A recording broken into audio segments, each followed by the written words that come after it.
നമുക്ക് ഇന്നേ ഒരു കസ്റ്റാർഡ് അവൽ മിൽക്ക് ഉണ്ടാക്കിയാലോ. പെട്ടെന്ന് തീരൂട്ടാ.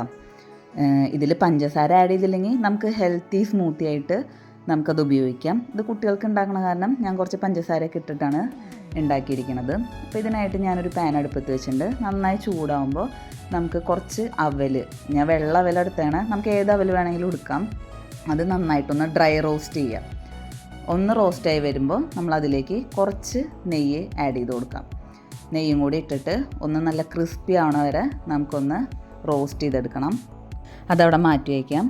പിന്നെ നമുക്ക് വേണ്ടത് കുറച്ച് കപ്പലണ്ടിയാണ്. നമ്മൾ അതേ പാനിലേക്ക് തന്നെ കുറച്ച് കപ്പലണ്ടി ഇട്ടിട്ട് ഡ്രൈ റോസ്റ്റ് ചെയ്തെടുക്കുക. ഈ കപ്പലണ്ടി ഒന്ന് കളർ ചേഞ്ച് ആവണ വരെ റോസ്റ്റ് ചെയ്താൽ മതി, പെട്ടെന്നാവൂട്ടാ. അത് കഴിഞ്ഞിട്ട് നമ്മളത് മാറ്റി വെച്ചിട്ടുണ്ട്.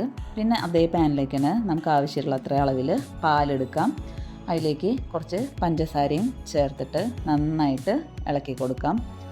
അത് നന്നായി തിളച്ച് കഴിഞ്ഞ് കഴിഞ്ഞാലാണ് നമുക്ക് അടുത്ത ഇൻഗ്രീഡിയൻറ്റ്, അതായത് നമ്മുടെ കസ്റ്റാർഡ് അവൽ മിൽക്ക് എന്നാണല്ലോ പേര്. അപ്പം നമുക്ക് കുറച്ച് കസ്റ്റാർഡ് പൗഡർ എടുത്തിട്ട് ഞാനിവിടെ ഒരു 3 ടേബിൾ സ്പൂൺ എടുത്തിട്ടുണ്ട്. അതിലേക്ക് ഈ ഇളം ചൂടായിട്ടുള്ള പാലിൽ നിന്ന് കുറച്ചെടുത്ത് ഒന്ന് മിക്സ് ചെയ്തെടുക്കണം. എന്നിട്ട് നമ്മൾ തിളച്ചുകൊണ്ടിരിക്കുന്ന പാലിലേക്ക് തീ വളരെ ലോ ഫ്ലെയിമിലിട്ടിട്ട് ഇത് ഒഴിച്ച് കൊടുക്കണം.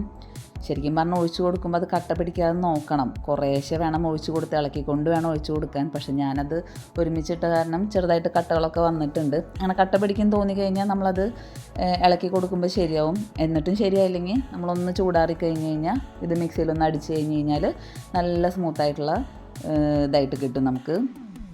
ഞാനിവിടെ ഒരു വിസ്കൊക്കെ ഉപയോഗിച്ചിട്ട് നന്നായിട്ടൊന്ന് ഇളക്കി കൊടുത്തപ്പോൾ കട്ടകളൊക്കെ ഉടഞ്ഞ് കിട്ടിയിട്ടുണ്ട്. കുറച്ച് നേരം എടുത്തു. അപ്പം നമ്മൾ ആദ്യമേ കട്ടയില്ലാണ്ട് ഇളക്കി കൊടുത്തു കഴിഞ്ഞ് കഴിഞ്ഞാൽ ഈ ബുദ്ധിമുട്ട് ഒഴിവാക്കാം. പിന്നെ നമ്മൾ ചൂടാറാൻ വേണ്ടി ഒരു പാത്രത്തിലേക്ക് മാറ്റി വെച്ചു. ഒന്ന് ചൂടാറി കഴിഞ്ഞ് കഴിഞ്ഞാൽ നമ്മളതിലേക്ക് 2-3 തുള്ളി വാനില എസൻസും കൂടെ ചേർക്കുന്നുണ്ട്. അതൊരു ടേസ്റ്റിന് വേണ്ടി ചേർക്കുന്നത് കേട്ടോ, ഓപ്ഷണലാണ്. അത് കഴിഞ്ഞ് നമുക്ക് ഇഷ്ടമുള്ള ഫ്രൂട്ട്സ് അതിൽ അരിഞ്ഞിടാം കേട്ടോ. സാധാരണ ഇതിങ്ങനെ കഴിക്കാനും ടേസ്റ്റാണ്. ഞാനിവിടെ ചെറിയ 2 പഴമാണ് ഇതിൽ അരിഞ്ഞിട്ടേക്കുന്നത്. പിന്നെ നമ്മൾ നേരത്തെ ഫ്രൈ ചെയ്ത് വെച്ച അവലും കപ്പലിൻ്റെ ഒക്കെ ഇട്ടിട്ട് നമ്മളത് അതിൽ മിക്സ് ചെയ്ത് കുടിക്കേ വേണ്ടൂ. സിമ്പിളാണ്. ശരിക്കും അവൽ മിൽക്കിൽ അധികം ഫ്രൂട്ട്സ് ഒന്നും ആഡ് ചെയ്യാറില്ലെങ്കിലും നമുക്ക് വീട്ടിൽ എങ്ങനെ വേണമെങ്കിലും ട്രൈ ചെയ്യാമല്ലോ. ഇനി കസ്റ്റാർഡ് മിൽക്കായിട്ട് കുടിക്കുമ്പോൾ നമുക്കതിലേക്ക് ഡേറ്റ്സ്, നട്ട്സ്, ഫ്രൂട്ട്സ്, മാതളനാരങ്ങ അങ്ങനെ ഉള്ള ഫ്രൂട്ട്സൊക്കെ ഉണ്ടല്ലോ, അതൊക്കെ കട്ട് ചെയ്ത് എടുത്ത് ഉപയോഗിക്കാം. ഇപ്പോൾ വീഡിയോ എല്ലാവർക്കും ഇഷ്ടമായില്ലേ? ഇഷ്ടമായാൽ ലൈക്ക് ചെയ്യാനും ഷെയർ ചെയ്യാനും കമൻറ്റ് ചെയ്യാനും സബ്സ്ക്രൈബ് ചെയ്യാനും മറക്കല്ലേ കേട്ടോ. Thank you.